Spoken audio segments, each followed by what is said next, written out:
he better be a fucking good NFL player if he's going to come out, because he is going to get drafted this coming draft. Oh, yeah, absolutely. He better go own it wherever he plays, because if this attitude keeps going, he's going to end up like in the bus cellar.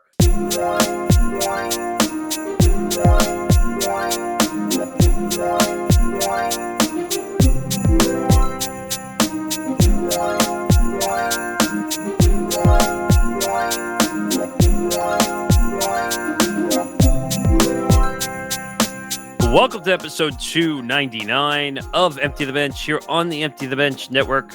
I almost said presented by Playback, and we're not even doing that anymore. He's Zain Bando. I'm Nick Morgasen. Follow us on YouTube, youtube.com/ETB Network. Subscribe, check us out. We're very close to, we're getting in the 1,100 range for subscribers, so make sure you check us out on there. And we're just pumping out content left and right. It seems that we have content coming out every 24 to 48 hours. Yes, we do. If you can't watch the video side, listen to Empty the Bench wherever you get your podcasts. All audio platforms available. Apple Podcasts, Spotify, iHeartRadio, everything. We are on there as well. Make sure you subscribe. If you want to find us on social media, as you see it scrolling for the beginning of the episode, at ETB Sports on the video side, Twitter, Instagram, and TikTok. Follow the network at ETB Network, Twitter, Instagram, TikTok as well. And this is the last episode of 2025. So we're going to go a little bit longer in this episode to kind of fill out the year. So we have a lot and for those of you who are used to the best of form, you're not going to be getting a best of for this show in particular. So congratulations. You just earned yourself a 2-hour special edition. So I'll explain that partially at the end, why it had to be done this way, at least for this year, later at the end. But we got a great episode planned. There's a lot of controversy that has happened in the world of sports, whether that's college football, whether that's the NFL, whether that's more college football drama, including Sherrone Moore, which, by the way, that story just becomes a ruse every second you see new updates on it.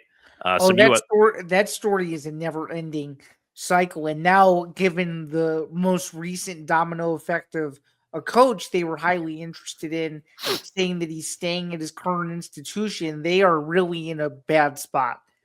I think you're talking about a certain Alabama coach? That would be correct. Yeah, so, which I had said that I asked you originally if that was even a possibility. You said it's very slim. I kind of agreed with you. And I was right. I mean, first of all, he's not going to make more money than he is at Alabama. No, I don't think so either. And he literally just got to Alabama 17 months ago. So got a nice size contract too, if I'm not mistaken. Very nice size contract. So we'll get into that. We'll talk some UFC. We'll talk Jake Paul again, because when does this podcast network in general ever not talk about Jake Paul? Yeah, and just so you guys know too, just to put it up there off the top, apologies to the loyal listeners of Zain Zinger Part 2. We will be back in full force this week. I was a little bit under the weather, but if you guys can't tell, I'm feeling much better now.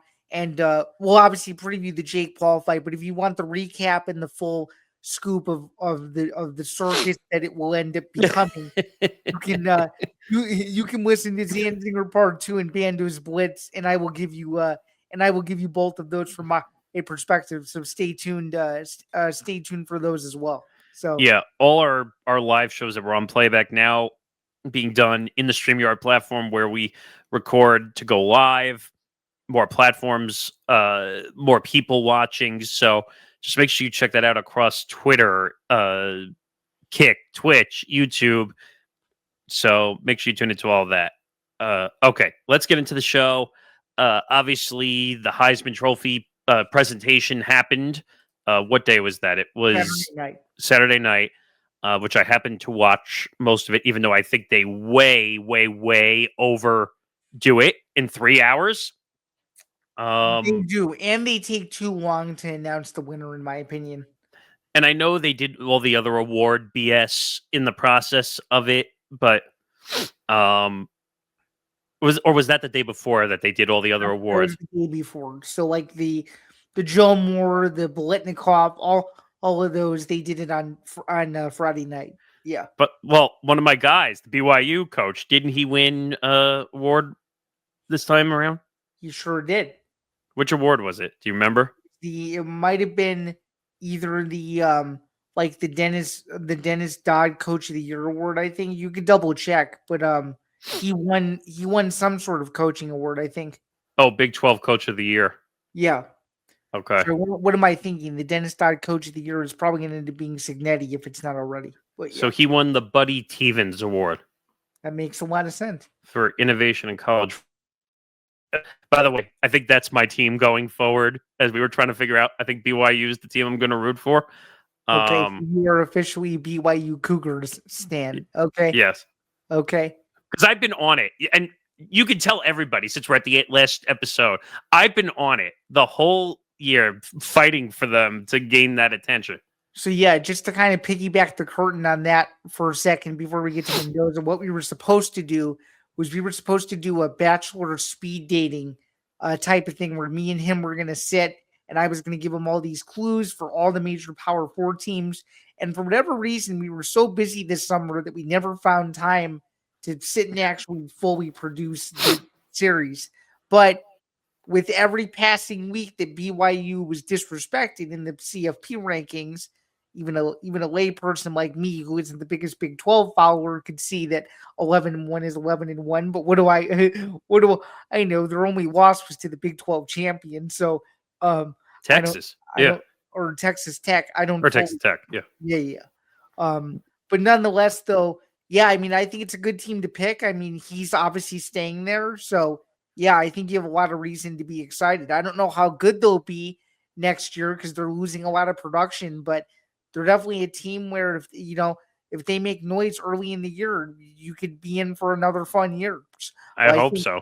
I think you picking them is solid, and I think you'll be hearing just as much BYU conversation on here as you will about my school. So, and we'll probably be peppering in, even though we're not talking about him this. We'll probably end up peppering in Pat Fitzgerald and Bill Belichick as much as we can too. Oh God, so, and that didn't even make the show. That Bill Belichick basically blew up his entire staff over the weekend too. And also on the day that this is airing, there's going to be a Vice documentary with Jordan Hudson and Bill Belichick. See, I didn't even know that. Okay, yeah. I'm gonna have to watch that. Yeah, they've already put out segments of the piece, and it's already just like a total wildfire mess. But getting back to Mendoza, though, he becomes the first Indiana player ever to win the Heisman Trophy. Cuban American, obviously, his mom actually has MS, which made his speech, in my opinion, a lot more unreal speech, inspirational. I mean, I'm sorry, and I wrote about this the other day for the Sporting News. If you guys haven't checked it out, I wrote about how much of an idiot Skip Bayless is. Oh my God! Yes. I mean, we'll get back to Mendoza in a second, but just the lack of respect from what used to be a very prominent voice in TV sports media was just completely disgusting. All right, I need to interrupt. Skip Bayless was never a prominent voice in sports media. He might be a big name in sports media, that's what I meant. But he's a troll. Let's just admit what call a spade a spade. Who happens to be a Cowboys, Sooners, and Spurs stan. I mean, correct. And like, I'm trying to find the tweet because it was just. It had 2.4 million views as of Sunday night and by the way, just to remind everybody, this is the same guy who tweeted out after the the Bills player. What's his name? Damar Hamlin. Oh, Damar Hamlin. Yes. He was the same guy who basically tweeted out saying that the game should have continued. And he got, it was, first of all, it was the most seen tweet of all time. All time. I think it was like 250 million impressions were on that tweet. This guy has no business. I don't get it. I don't understand it. And don't get me wrong, not to throw his name into the mix, but I thought that, and everybody has their opinions on him. You know, a lot of people can say that, Clay Travis is controversial or whatever, but Skip Bayless is a whole nother level of just Here it stupid. is. I don't like Clay Travis. I don't Clay, either. Clay Travis is a political shill more than a sports guy. Although when we get to the Sherrone Moore thing, I will give it's crazy. I'm admitting this early on in the show. Oh, but when we get to the Sherrone Moore thing, Clay Travis is actually going to get some credit from me, which I never thought I would say. If I'm going to throw a wild not a wild speculation, but an if or if with you, would you rather deal with Clay Travis or Paul Feinbaum? I'd probably pick Paul Feinbaum. Well, you're a college guy. That makes sense, but I would take Paul any day over. Oh, you would? I would by far take Paul over Clay any day of the week that ends in the letter Y, as Callan would say. Just because, even though if Paul, I feel like, is harmless in some regards, Clay he is, but when it's time for him to be loud, he's really loud. But when he's sane and he actually sits and listens to his callers and tries to formulate a smart conversation with them for the few minutes that he has, he does a pretty solid job. But the tweet that you're referring to from Skip, I have it here. Congrats to Fernando Mendoza. Nice, memorized, rehearsed speech. But Diego Pavia deserved this award for his performance on the field, even if his swagger and edge rubs some voters and viewers the wrong way. Come on, man. And by the way, I think this was tweeted at 8:12 p.m. Eastern time. I don't know when the award was officially given or around the time. No. It was a couple minutes after they announced it. So that's even worse. That's worse. He tweeted it out right after the award was given. Skip is a massive troll. He's not I understand, and Stephen A. used to boast about him constantly because they would host First Take together. Say, oh, he's a journalist. He's been in the game 40 plus years. But then you see this ridiculous tweet drop, and you're like, and the problem is because he's got influence, everyone is going to follow it or go after him for it or think it's gospel. I mean, I don't know. He won the award, fair and square. Indiana's having a really good year. You can't deny it. That's really good. Signetti is 24-2 going into the CFP since he arrived in Bloomington. Well, correct. But what I'm saying is did they beat Ohio State? Now I can't remember. In the Big Championship? Yes. Yeah, it was their biggest win of the season. Right, correct. So, yeah, that's the reason why they currently sit at number 1 going correct. Yeah. So they huge win against Ohio State. But I think the award was determined before that game, to be quite honest. Oh, for sure. I think even if he would have lost, he would have won it. So I think this is fair. Now, do I think Pavia was good enough to be second in the voting? Yeah, I mean 4,000 yards and 30 plus touchdowns and very few interceptions is pretty good. They won 10 games. Unfortunately he didn't make the playoff, which I wholeheartedly disagreed with. They should have made it. And we thought the whole last rankings were bad. Yeah, I mean they should have made it over one of the G5 teams in my opinion. They were a good enough 10-win team to make it.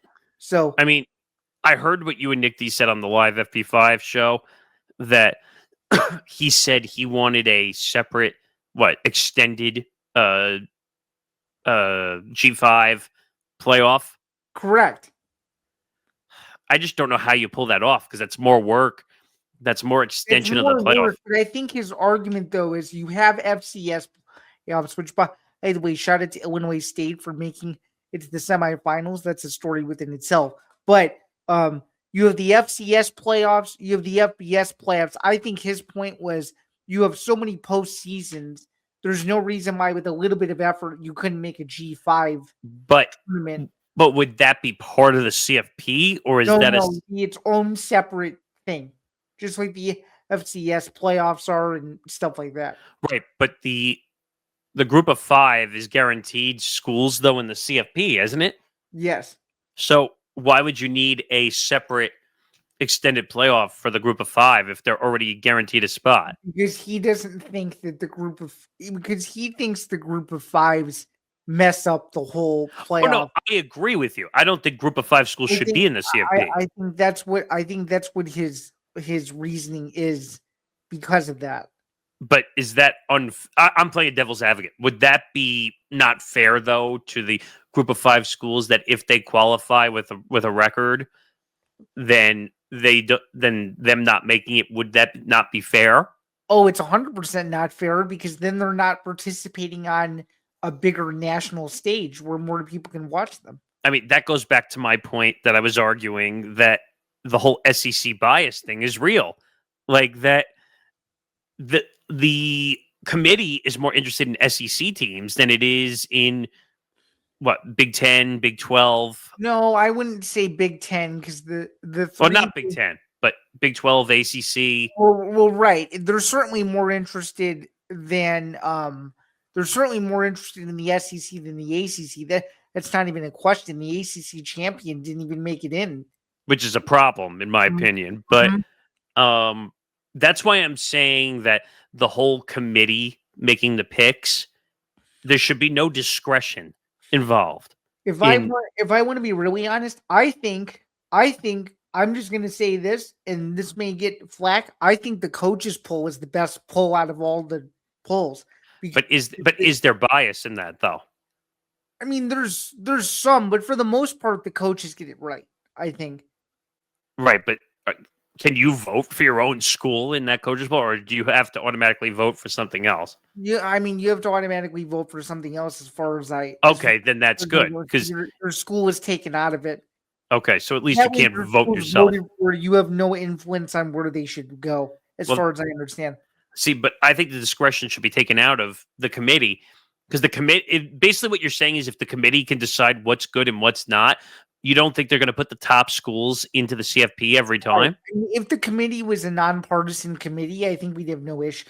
If every committee member had no affiliation whatsoever, I think we'd be fine.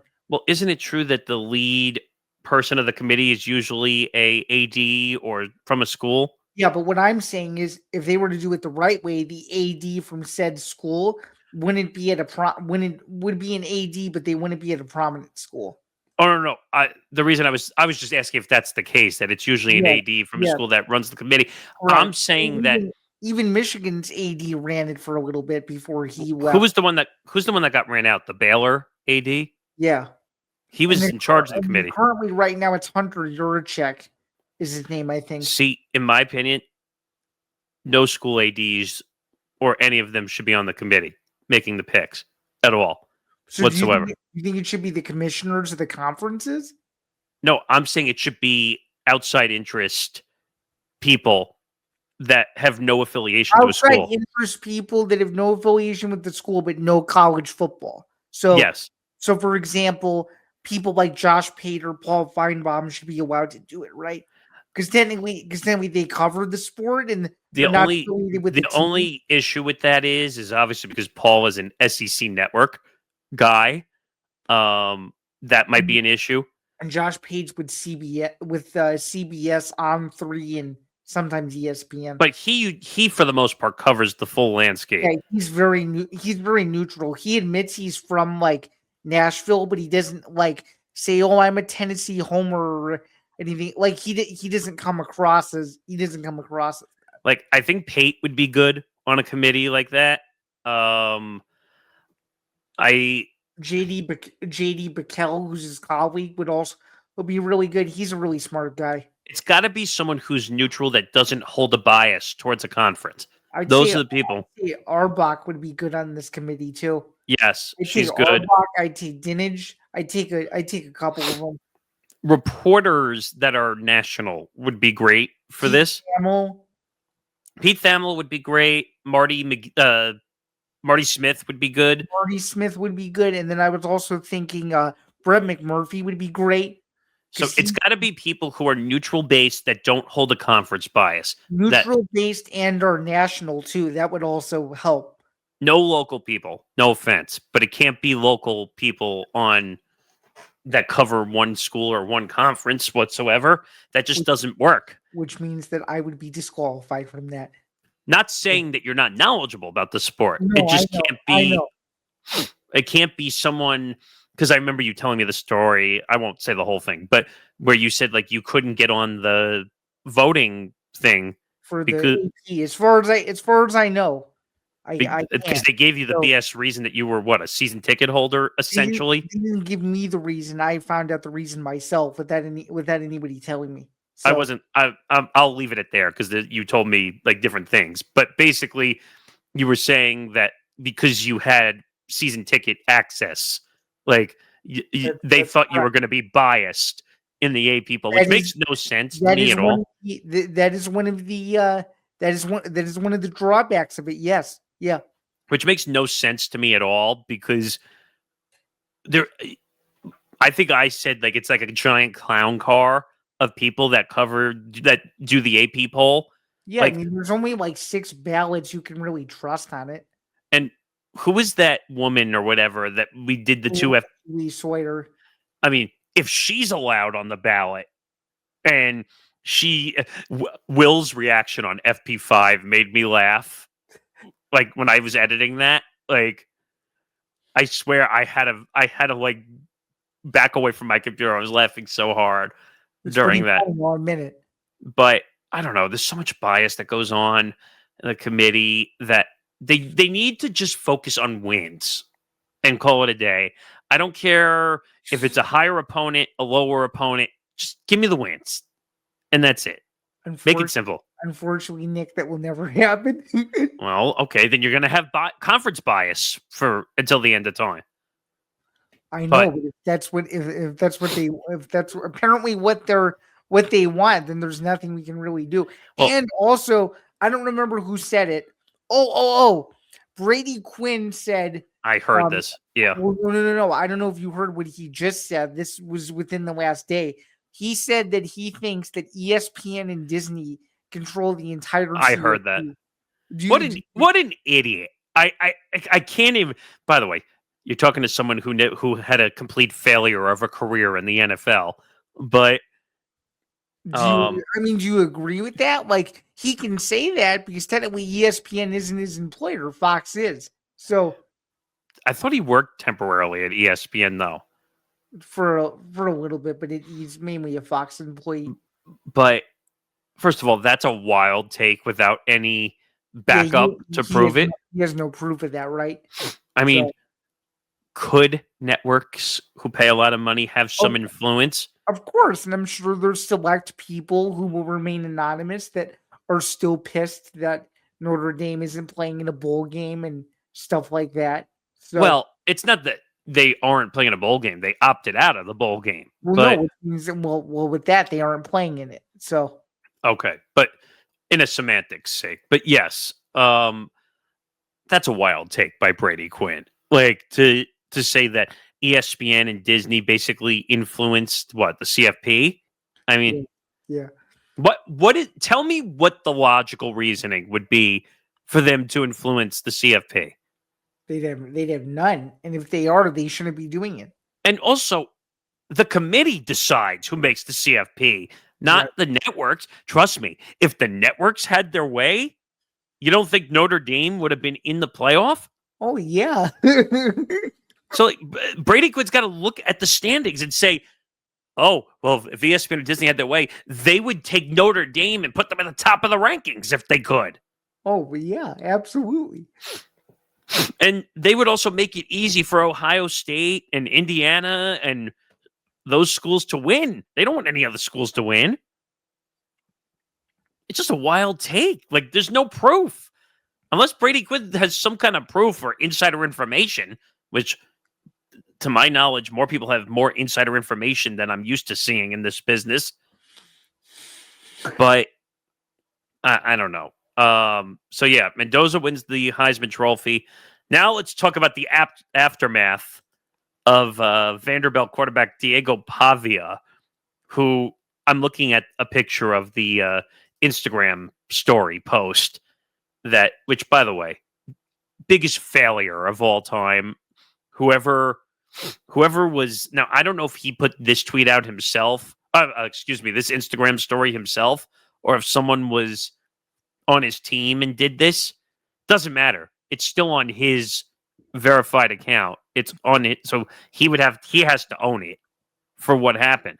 Or you want to pop it? You could pop it. I want to see it. Yeah. Let me see if I can quickly share the screen so everyone can see it. Oh, not that. Here it is. So this is well, this is via Twitter, but this was his Instagram story. And it literally says, F all the voters with a thumbs down, but family for life. By the way, that's a weird tie-in to put in that after you say F the voters, but family for life. Like, don't you think that's a little weird to put those two things together? Yeah. Like, so what was your first reaction to this? I mean, I'm not surprised. Diego has a very how do you say this? He has a very no filter personality. Like, he was going on Barstool podcast before the season started, and he was talking about how, oh yeah, if I played in the Big Ten, and played Rutgers every week, that I'd be considered a sissy or whatever Oh, he God, said. he's one of those. And trying to be all big Mr. SEC tough guy. Okay, so he's a hothead. I mean, he's been a hothead pretty much his entire Vanderbilt career. So would you say he's got a little bit of, but he blew up this year because he really started pushing his social brands to a different level compared to 2 years ago when nobody knew who he was. So would you say that he's a little bit of Johnny Manziel? He is, and Manziel even admitted that he's friends with them. So, well, okay, put that aside for a second. But I'm saying I see a little bit of Johnny Manziel personality-wise. No, that's what I'm saying. Manziel was asked which Heisman finalist does he remind you of, and he said Pavia. So, like, I don't get it. Like, first of all, you're not gaining any positive attention by doing any of that stuff. I mean, you lost the Heisman to a better quarterback, in my opinion. Mendoza was the better guy this year.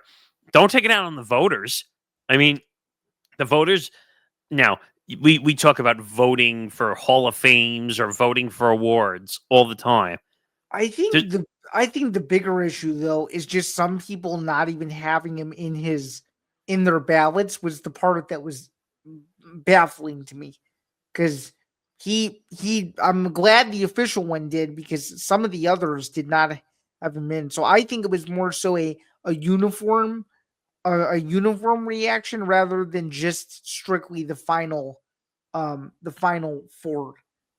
So but it's still, I'm not defending him. I'm just saying I think he was more so broadly using it because some media members put out who they had for their four, and just some of them did not make sense in my opinion. So he dropped a very long tweet, which about 17 hours ago from when we're doing this recording now. Right. Being a part of the Heisman ceremony last night as a finalist was such an honor. As a competitor, just like everything I do, I wanted to win. To be so close to my dream and come up short was painful. I didn't handle those emotions well at all and did not represent myself the way I wanted to. I have much love and respect for the Heisman voters and the selection process, and I apologize for being disrespectful. It was a mistake, and I'm sorry. And I'm not going to read the rest because it goes on forever. But and he congratulates Fernando Mendoza too. But come on, man! I said this to you before we started recording. Like, he probably got forced to write that tweet. No. Yeah, I'm just curious if part of it is AI or not. Oh, you mean like you put it through that AI device to see if like someone gave it to him to put up there? Yeah. But come on, man. Like, I don't believe him though. I don't believe him. I think he wrote it because he knew that he was getting dragged in the mud. Yeah, I think somebody on his team probably told him to write it. Like, listen, like, idiot, I'm going to hit you on the side of the head until you apologize. Like, I mean, again, he better be a fucking good NFL player if he's going to come out, because he is going to get drafted this coming draft. Oh, yeah, absolutely. He better go own it wherever he plays, because if this attitude keeps going, he's going to end up like in the bus cellar where Johnny Manziel is currently. Yeah, which I don't want him to. I think he has a whole lot of talent. And again, as you said, he needs to back it up, because if he doesn't, it could be a very short career. To be honest, I think Diego has way more talent than Johnny Manziel does. Yeah. I think he has the ability to throw the football better than Johnny Manziel does. But where's Johnny Manziel now? Nowhere to be found. Except for being at the Heisman Trophy ceremony every year because he won. Right. And hosting a podcast every single episode. I will say though, I did listen to the podcast. It's very well done. Whoever produces it. It's good. So I can't knock him for the podcast because it's now he did, what was it, like a documentary style podcast on what happened to himself? Yeah, I think after the Netflix documentary came out. That was very well done too. By the way, whoever documented his story and what happened to him. That was really, yeah, I agree. And like he really admitted to like some of the mistakes that happened with him and everything, and then what happened in Cleveland and all that stuff. Yeah, 100%. But I'm worried for Diego partially because if this is how he's acting now and he's heading off to the NFL draft, the NFL is a totally different animal than college football is. Oh, yeah, he's going to be under immense pressure wherever he goes. He's probably going to go to a bad team. So I'm assuming he's second behind Mendoza currently? Yeah, probably. Yeah. Now, I'm trying to think of who's going to be at the top. The Giants are going to be the number 1 overall pick.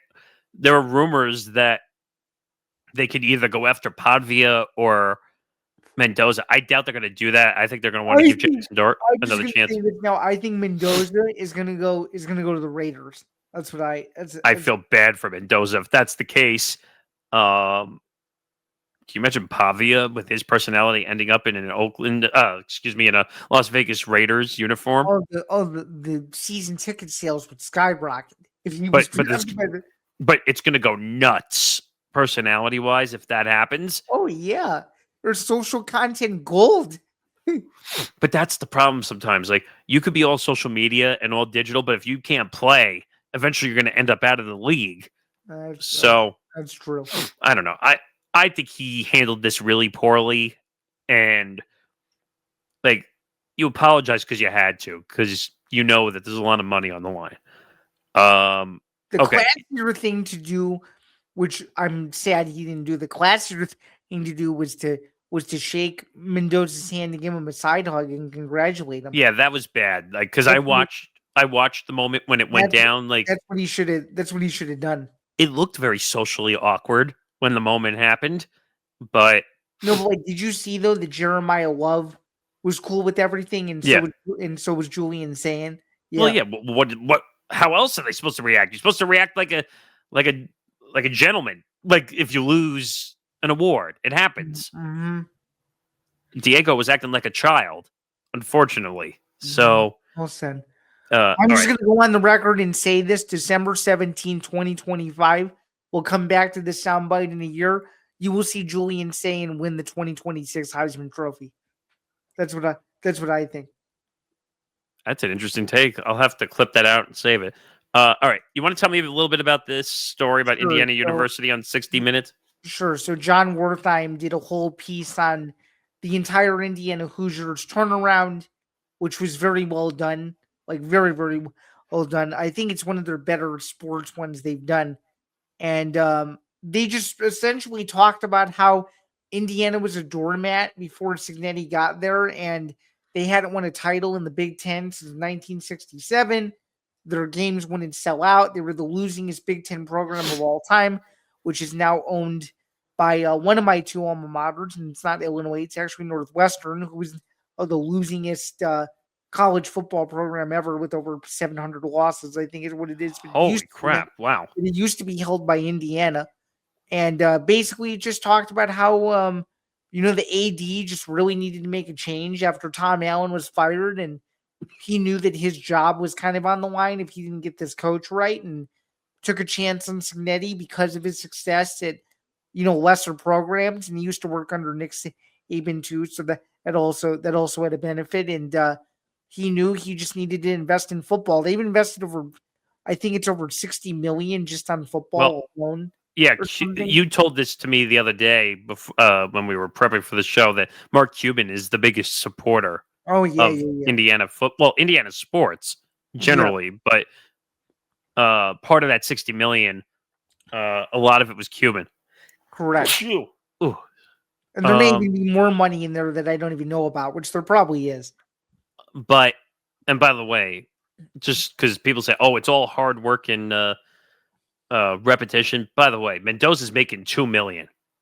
$2 million this year out of NIL money, which I still can't get over the fact that quarterbacks are making millions of dollars in college football before they even get to the NFL. And what's funny is he even admitted, he's like, in high school, my senior year, I wrote a final thesis paper on why college athletes shouldn't be paid, and now look at me, I'm the one getting paid. That just sounds hypocrite. He was super humble about it, though. It is a little hypocritical, but that was probably before the time when NILs were really a thing. At least no, because it didn't start till 2021. So that's still crazy. I just think the whole Mendoza story is awesome because he was a 2-star recruit out of high school and no one really wanted him because they thought he was too small and they thought he was kind of slow. But the COVID era didn't help that, right? No, it didn't. And he was playing on a very okay Cal Berkeley team and they just weren't going anywhere. So he left to go to Indiana. He took a big chance. He said it best. He said, we're a bunch of guys that were rejected at other schools and now we just came together and we're doing our own thing and we're not really and this is coming from someone who really does care about his alma mater and is supposed to hate Indiana, but I'll give Indiana this. They are doing this with their heads down. They don't care about any of the hype that's surrounding them and they're just going out and they're winning every single game on their schedule. What more can you ask for? I mean, no, you can't. I find it wild, because in years past, when there was no NIL money or benefits of that sort, which were illegal mostly, these guys had to fight for their draft order. Because they need to make money, to make a living, to provide for their family. Now, with NIL, are these guys really as incentivized to fight for the draft order?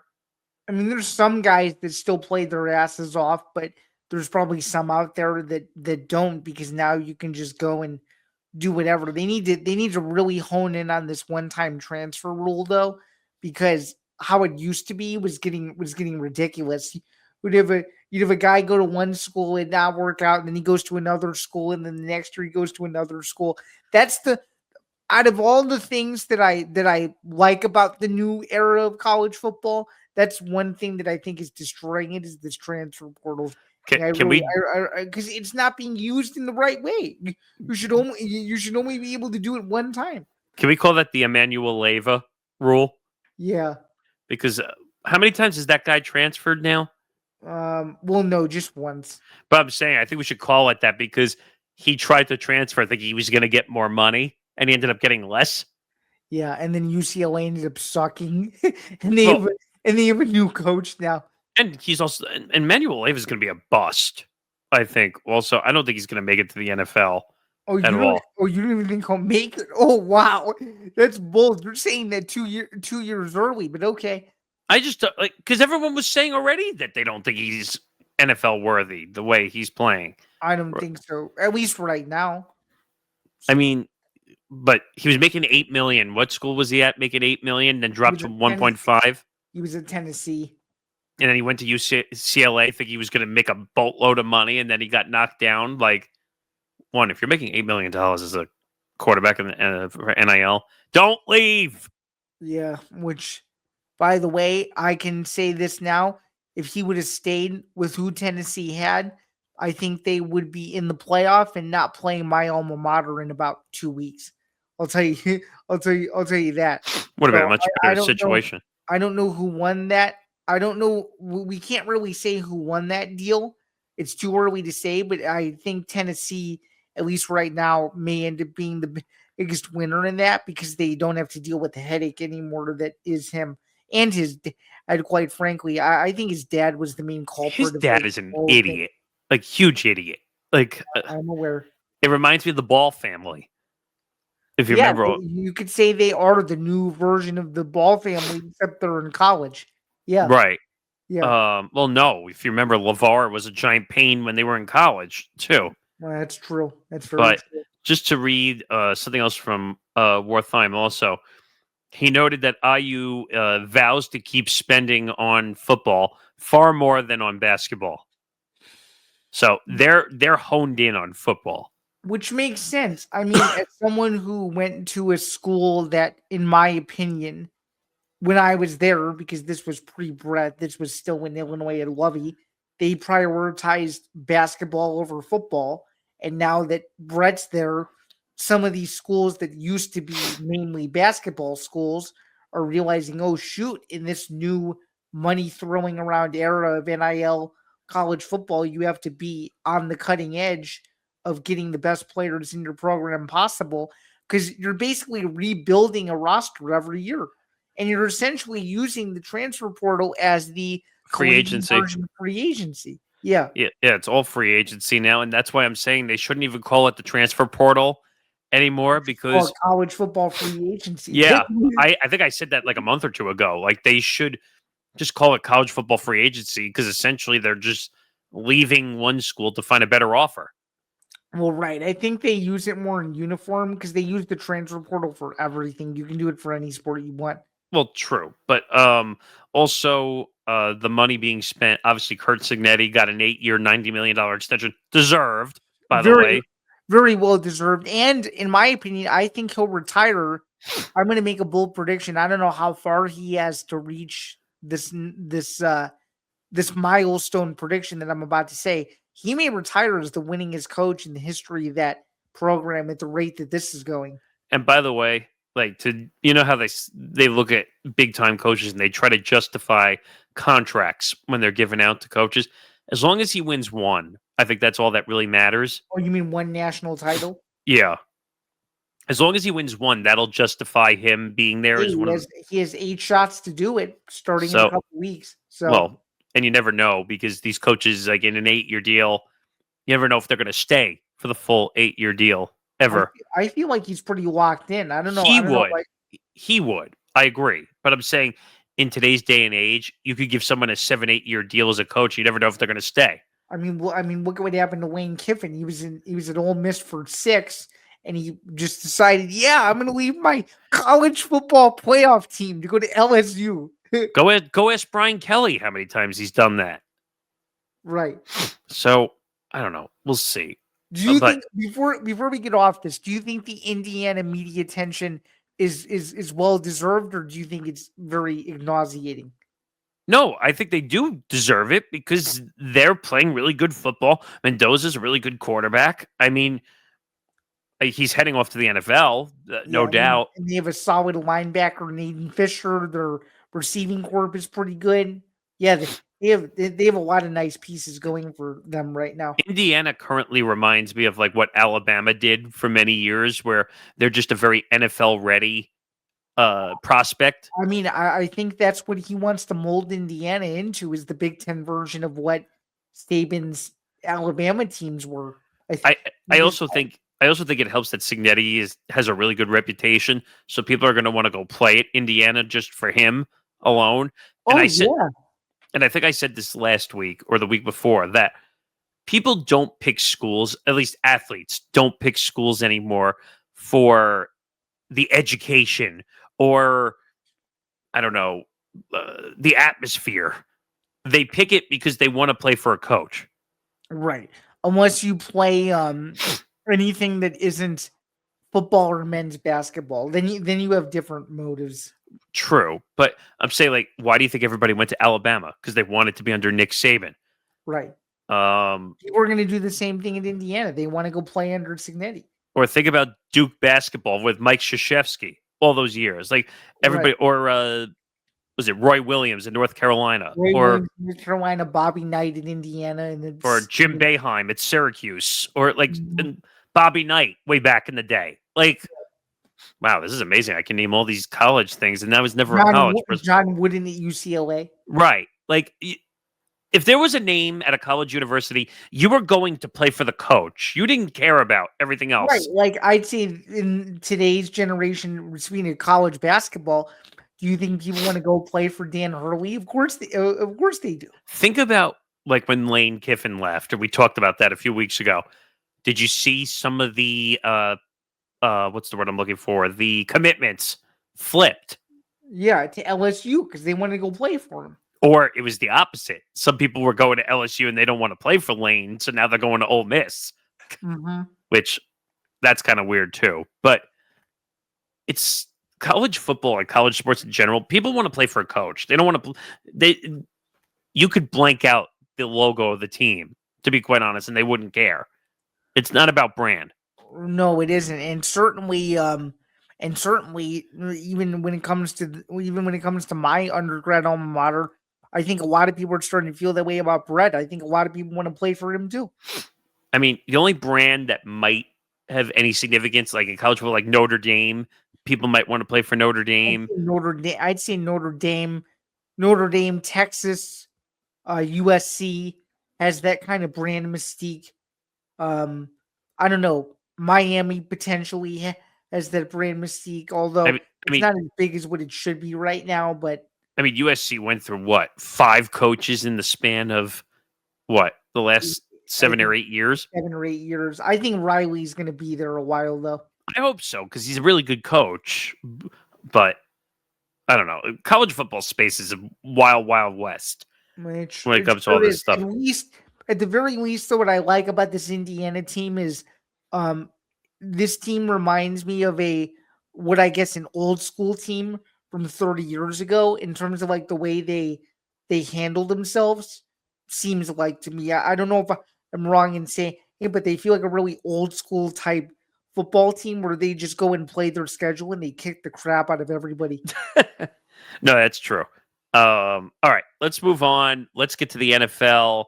By the way, it would be an absolute travesty given the amount of coverage that this team has gotten for them not to make the national championship. I hope they do. Absolute travesty. I still want that rematch in the national championship, though. Ohio State. That would be awesome. Indiana. It would be the most. It would be appointment watch. Like I would drop everything and watch that just because I want to see what happens. Of course you would. It would be as big as when USC played Texas in 2005 and the whole thing. Yeah, absolutely. Jeez, USC playing Texas. You're talking about Vince Young and Matt Weiner. Yeah. See, I remember that. But you do. Do you remember watching it too, or no? A little bit. Yeah, that was the Rose Bowl, right? Yes, sir. Yeah. I remember watching. I remember the confetti dropping down, and I remember the whole thing when they still did that way back when.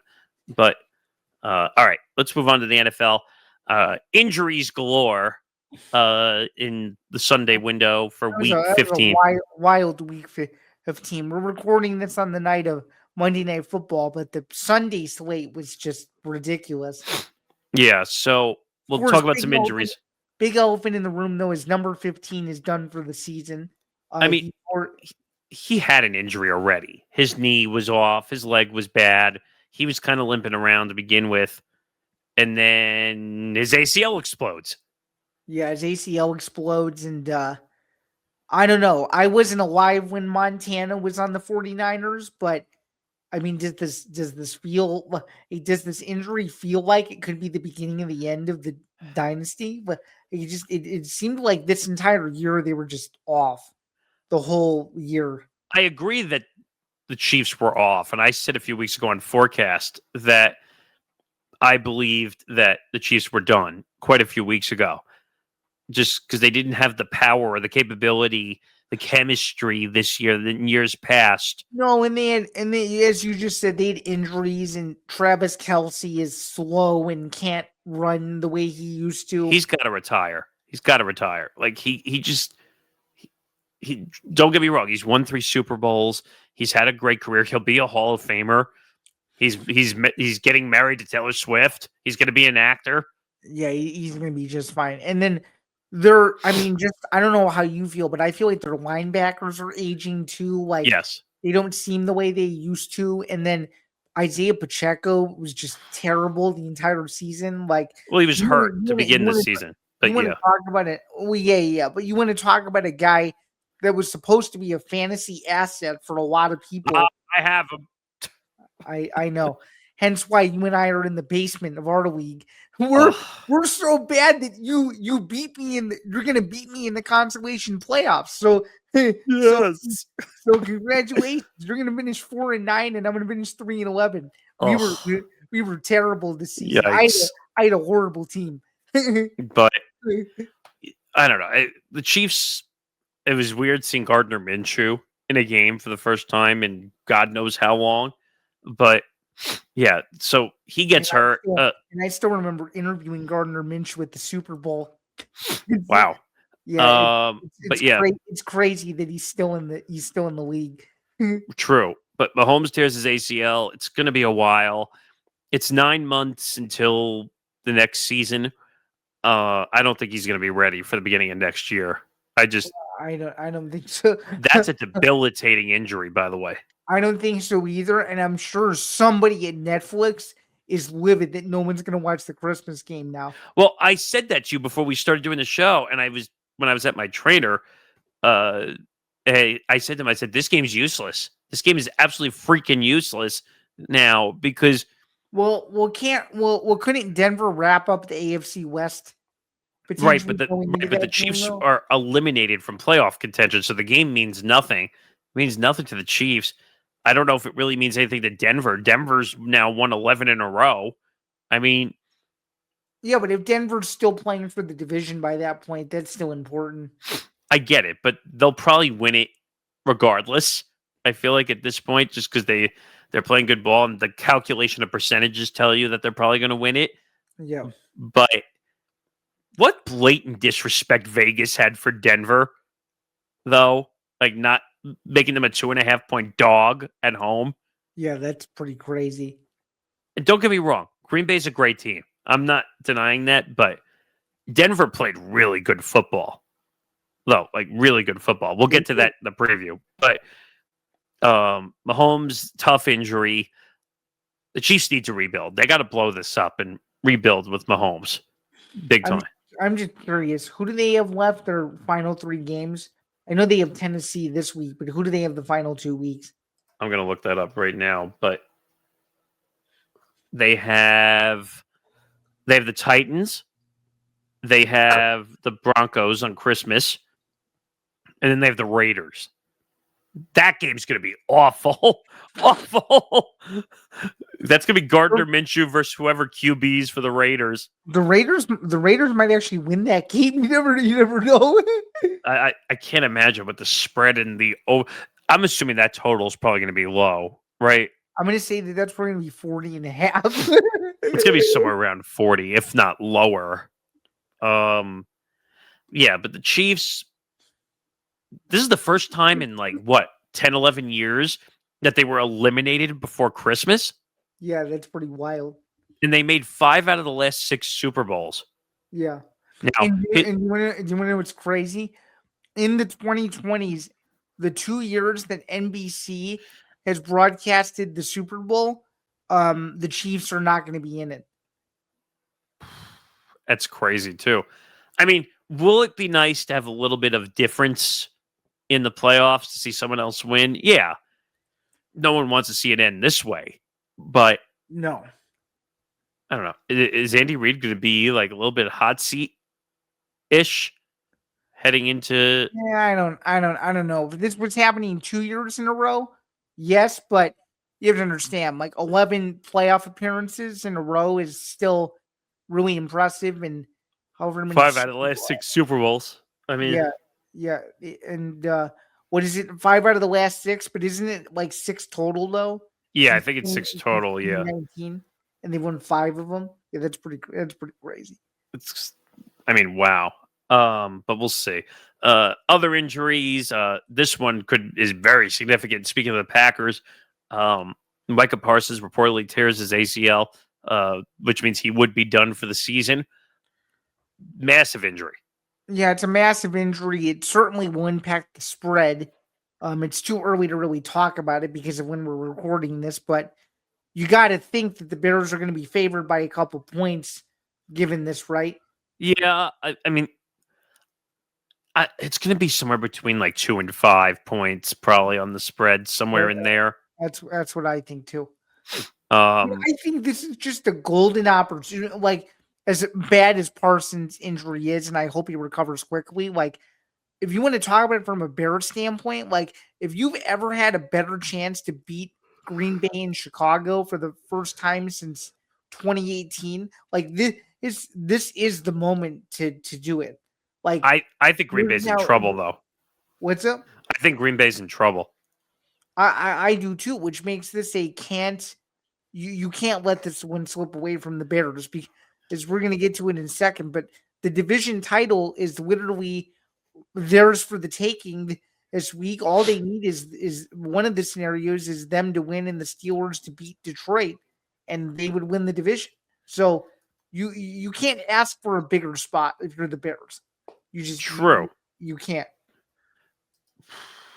Yeah, if the Bears don't win this game, that's death.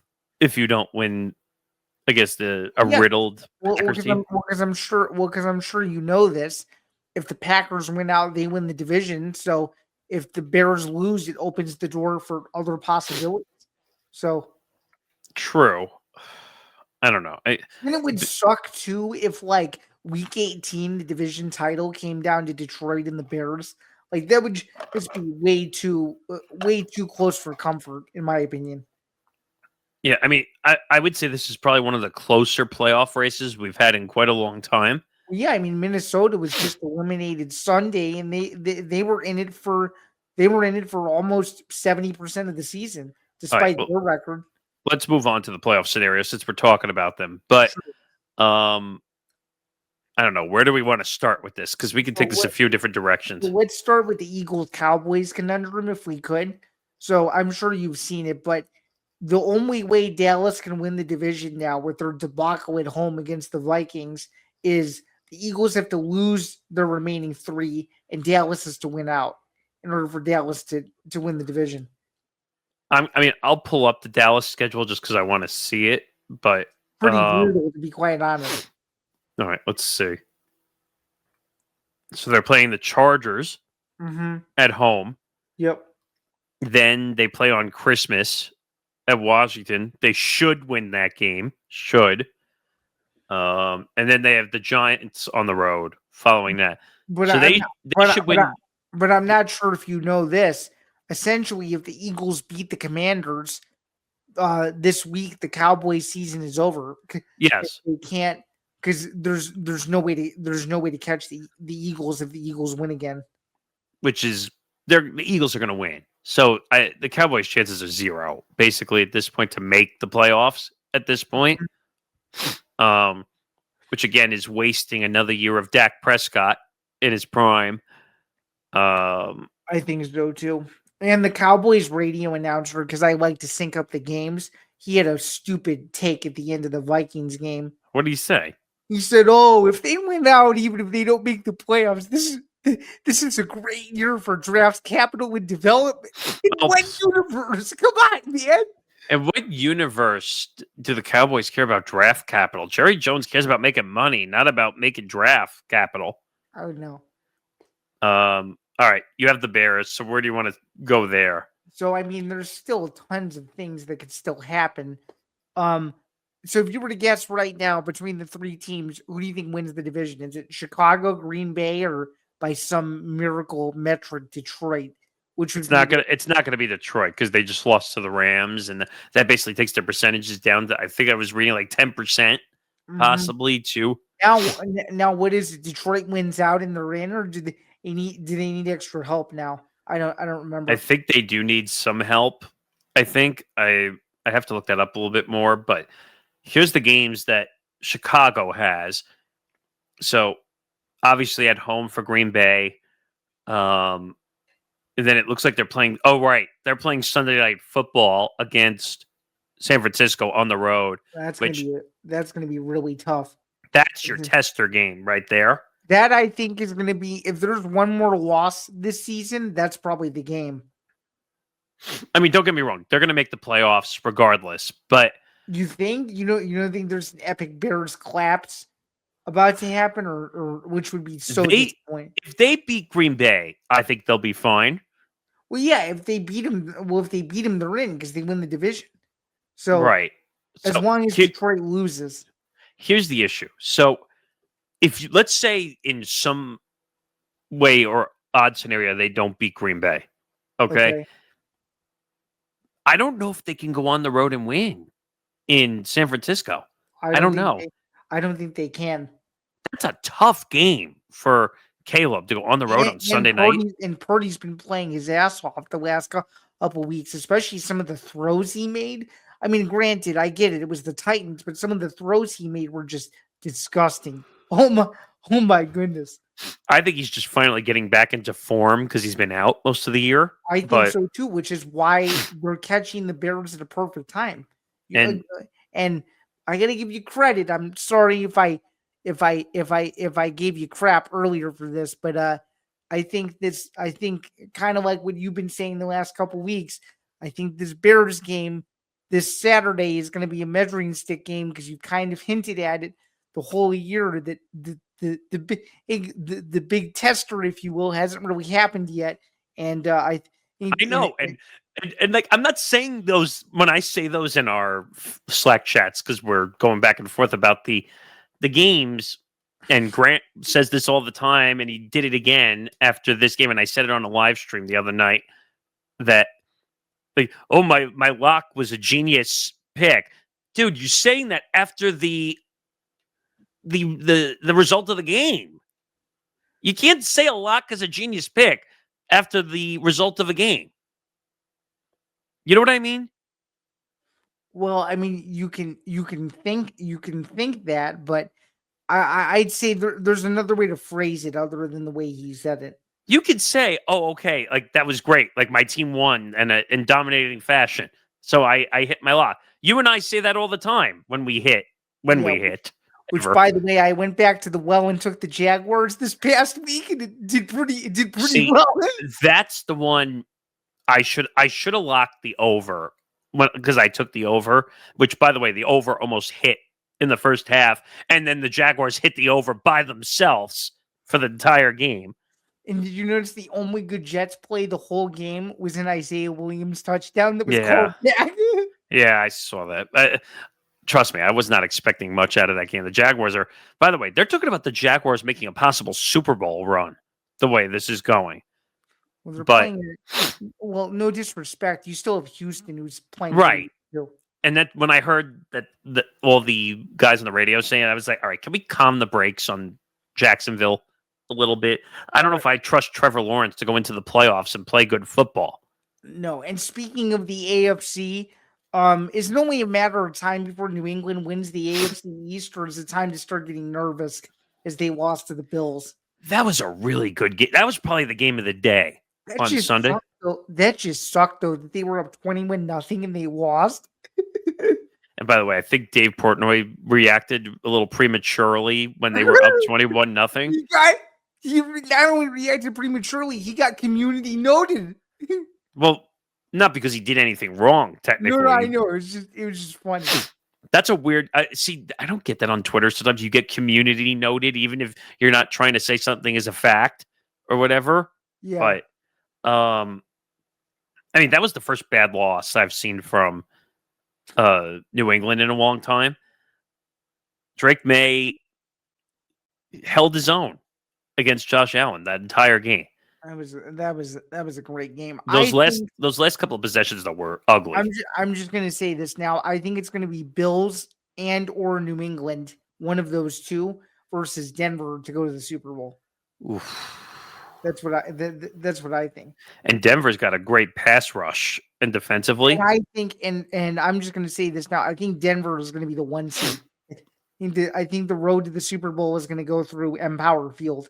Can you imagine if that's the case for the first time in a long time, Denver being the 1 seed? Well, and the last time they were the 1 seed, they went to the Super Bowl and they won. It was a decade ago. That had to be the Peyton Manning led Broncos, right? Yeah, against the Panthers. They had the best defense in the NFL that year. Was that the Snowgate game in New York or no? No. That was years before. That was when Seattle played Denver and Denver got killed. Oh, right. Right. That was Okay. when Malcolm Smith became the first defensive player in God knows how long to win Super Bowl MVP.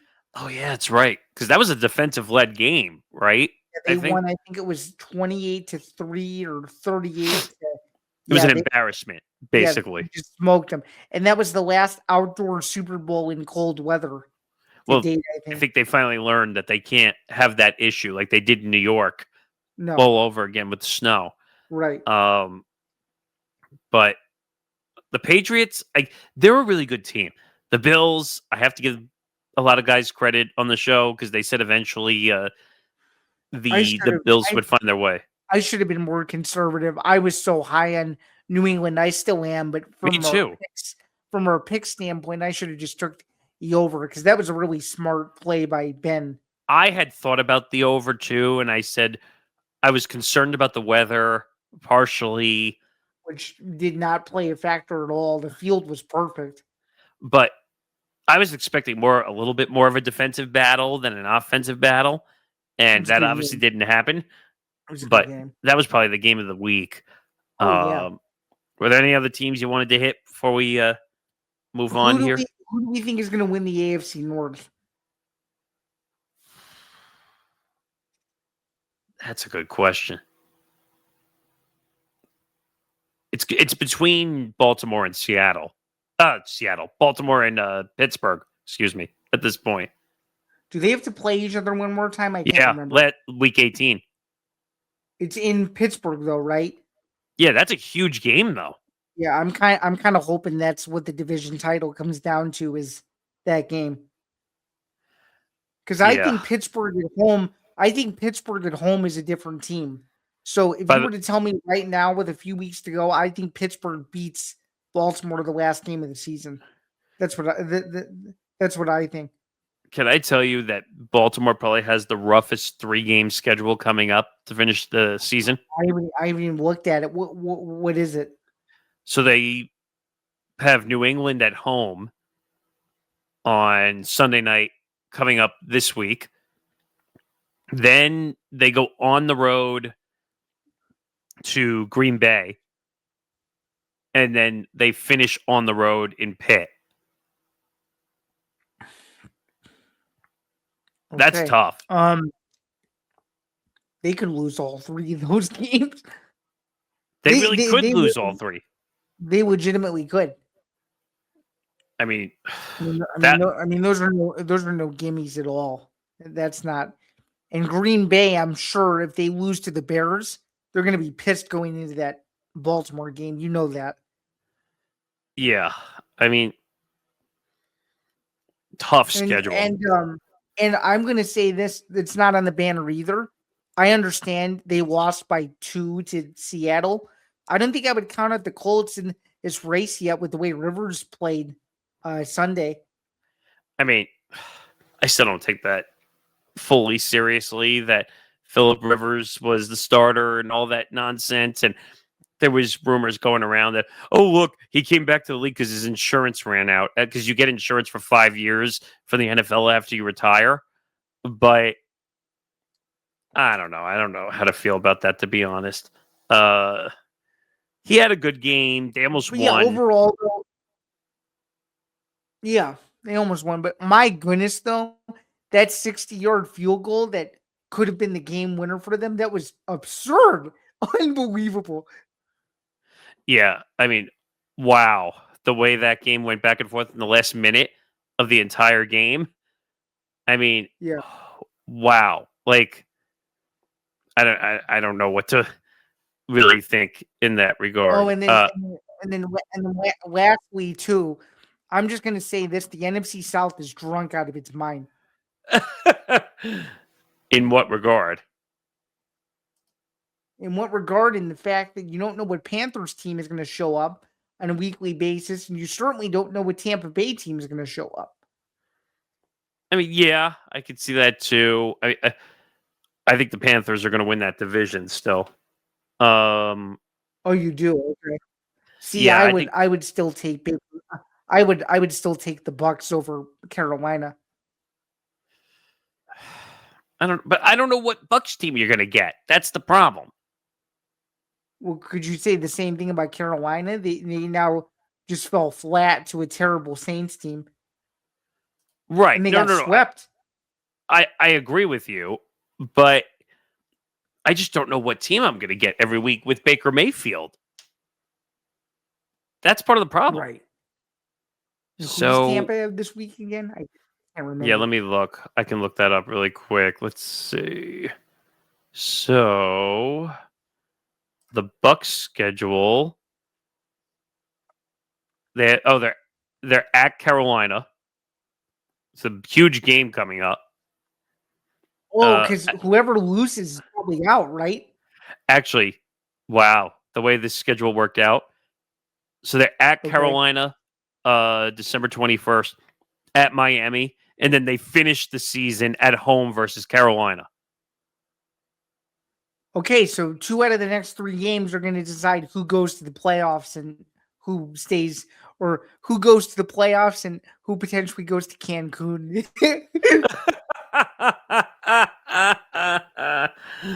Oh, that's funny. But I don't know. I would say they split those games, and another tiebreaker is going to have to be inserted. That's what I think. All right, I guess we'll see what happens. But let's move on here. Let's talk about Thursday night football. Rams are a 1.5 favorite versus the Seahawks on the road again. Make sure that it hasn't. You just make sure it hasn't changed. It hasn't moved. I checked while we were doing the show. But another road favorite. I don't understand what's going on in the NFL as of late, but road favorites. Figure this one out. I can't. But you're telling me that I have a golden opportunity to take Seattle as a home dog? I think I'm going to do it. The Rams are an unbelievable team. They're probably the Super Bowl favorite right now. They're a good team, but I just feel like this is a 1-point game, Nick. I really do, because both of these teams are so good that I think whoever has the ball last is going to win the game. And I trust Stafford on game-winning drives more so than I do Darnold. So the thing I'm going to be worried about with the Rams currently is injuries. Okay. And who knows if Puka's fully healthy? Who knows if Devontae Adams is going to be fully healthy? They both were injured in the game this past Sunday. They're limping a little bit to the finish line here to get to the playoffs. And you mean to tell me that you need JSN to step up in a big spot? I like their chances. I kind of like Seattle's chances too, but at the same time, there's really 2 options for this game, and I say this very rarely. It's either, in my book, it would be to either take Seattle plus 1.5, total, or you could take the over. I think there's going to be a lot of points scored in this game.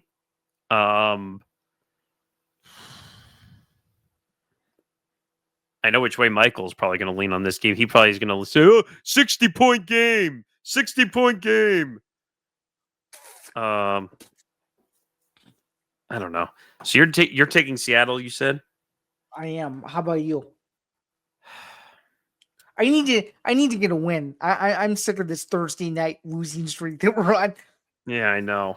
That's why I'm tempted to take the over, because I think that's a safer play. But imagine if the over just doesn't hit. You know what? I'm going to go with you. Take Seattle. I just think Seattle's in a much better position. I think JSN is have. And even if Seattle loses, we get a 1-point cushion if they lose. So true. I just think JSN is going to beat them. I think he's just having an incredible year. I think so too. Sam Darnold's having an incredible year. I think they're going to get a few big stops too. I hope so. That would be nice, but we'll see. And I think Lumen Field is going to be rocking too. That's going to be a crazy atmosphere. Yeah, it is. It's going to be insane. All right, let's move away back into college football again. Sherrone Moore update. who could possibly be Michigan's new coach. As I think you're right now, Nick, I have no idea. I have zero idea. Yeah, I have no idea whatsoever. There's been a lot of rumors. We said this off the top of the episode. Kalen DeBoer was rumored to be looking. Well, not rumored to be looking. They were looking at him more than he was looking at them. But he's not going to take it. No, I think he even announced he's intending to stay at Alabama. So yeah, so I think that's out. All the big name coaches are not going to leave their university to go to Michigan right now, considering all the allegations and stuff that are going on. And I think now they're doing an internal investigation inside of Michigan because of all the different messes they have to keep cleaning up. Yes, but it's been going on for years now, in totality, if you will. So I have no idea who their coach is going to be, but just from the sake of what's going on, they could promote the interim coach to be the head coach for one season and then reassess in 26-27. Because to be fair, and I don't know much about Biff Poggi besides the external research I've done on him, I don't know if he's really a proven head coach, but I can tell you this: it seems like the players like playing for him, and if they somehow beat Texas and they have no other options, which I don't think they're going to beat Texas, but let's just hypothetically say they do, I think he's a good fill-in replacement for at least a year. I wouldn't see an issue with it. I don't know if it'll work out as well as what David Braun did when he succeeded Fitz at Northwestern, where they've now gone to 2 bowl games in 3 seasons. But at least Poggi knows the program, so if he stays there and becomes the coach, I don't think I'd be opposed to it. I just don't know if Biff Poggi is going to be able to sell the same way that a bigger name coach would. That's the only thing, and I just don't think he can. See, it's no longer about being a good coach. It's more about again going back to brand name and who's a big name and who these schools can get to be their head coach. It's not about who knows football better anymore. It's not. Now, would you be surprised, Nick, if they took a stab at Brian Kelly? Did you see Brian Kelly taking that job? I heard that name off the top of the list when Michigan was in panic mode. Who knows if Brian Kelly wants the job? I don't know. Is he desperate to coach again? I haven't heard anything suggesting that. So, I mean, would he be a fit there? I would stay away from Brian Kelly right now. I actually think he would be a fit there because he knows the Midwest. He was at Notre Dame for a long time. Yeah, but I'm just worried about like his reputation and with all the issues going on in Michigan right now currently. Could be another Lane Kiffin situation too. Yeah. He might decide to get up and leave. Because oh look, the next big job is available. I'm just gonna go run and take that. I could see Brian Kelly doing that, but absolutely, I don't know. But just to conclusion on the Sherrone Moore situation, that situation gets weirder and weirder and weirder every single day. Yeah, like now that even what the New York Post reported about the foursome thing is just crazy. Well, did you see one of the women came out and said like they're pissed off at the New York Post or whatever? Yeah, because technically it wasn't her fully involved in any of that stuff. Like it was all a blur to her. Like she was very surprised. Well, and she also said that there was no sexual stuff that went down because they never met in person. Right. Now, okay, he's acting a little naive though on this situation because technology is way better than it's ever been. You can literally, and let me be very careful when I say I'm not condoning any of this behavior whatsoever that Sherrone Moore is doing, but you're telling me that technology doesn't allow you to do certain things that maybe you couldn't do years ago? Of course it does. And yes, I am talking about that stuff, but I'm just saying, for just because she says they didn't meet in person, right? That doesn't mean they're not conversing, if you will. Well, in more ways than one, but I don't know. So he was in a jail, I think, right? Like they were doing surveillance on him as then he posted bond. And then, did you see that weird Instagram story before it was deleted? Yeah, that was so weird. Like, come on, dude. Like, that could be a violation, technically, what he did. Well, he said no contact with the victim, but the way they made it sound was like you can't contact anyone. I mean, that was probably the dumbest Instagram story of all time. That was so dumb. But Sherrone Moore is never going to coach again in any level whatsoever. I just think it's crazy that now longtime University of Michigan historian, very well-spoken guy, John Bacon, is now coming out and saying that they've known about this since August. Like, what? I told you, and I think you had said it too, like, it all mattered based on, like, if they had continued to win, like, you wouldn't have heard anything. See, and this is where I'm going to bring Clay Travis back in. The one thing I can agree with Clay Travis on is this: he tweeted it, and he got a lot of crap for it, like tons of crap for it. But you got to at least give him the benefit of the doubt for at least putting it out there, because I don't fully disagree with him. He tweeted, and now a viral tweet, that if he had beat Ohio State, that Sherrone Moore would still be the coach. You know that's ridiculous, right? Of course. You're telling me that if he won a big game, you're telling me that news wouldn't have come out, that the cheating allegations wouldn't have come out, that he was going around DMing OnlyFans models on Instagram. Like, why? Is that dumb? Say, oh, well, winning resolves everything, right? Right. Even though that's not true. If you murder someone and you win a football game, do you get out of the murder charges? No. No. So I've never liked Clay. Clay is at times, I call him like a political satirist sometimes. Same with another fellow, one of his colleagues, Dan Dockage. Oh, God, Dan Dockage. Oof. I remember, he did a lot of, what was it, Indianapolis? College basketball. But he did a lot of local radio, I think, in Indianapolis. Yeah. Like, he was very well known, and then he couldn't keep his mouth shut, and then he ended up, like, going to Uber because no one would hire him, and he was, like, delivering for Uber at one point. And now he's with Outkick. And what is that show called? Don't At Me or whatever? Yeah. Which, by the way, I will say that's a clever name, whoever came up with it. It's pretty good. I've tried watching it, but I can't stomach him for like more than 15, 20 minutes. Although I did think his interview with Dusty May, though, the Michigan men's basketball coach, was awesome. So I did listen to that. I feel like sometimes he thinks he knows better than everybody else, though, and that's what gets him in trouble. Like, yeah, of course. I get it. Like, he worked at ESPN for years. He did all this stuff, but when you sometimes can't keep your mouth shut, that gets you in a lot of trouble. In a lot of ways. It sure does. All right. Let's move on. We got a few more topics, and then we're going to talk about something at the end of the show. Let's get into... Well, it's an exciting something at the end of the show. Yes. When you say so? Yes. But let's talk about the UFC. You and I have been discussing this for a while. Ilia Topuria releases a troubling statement about his ex-wife and steps away from the UFC. Now, we already knew he was stepping away from the UFC. Yes, correct. To deal with the divorce. This was more so just his clarification as to why, because he didn't fully explain. Because until this came out, he didn't fully explain like the severity of why he was stepping away.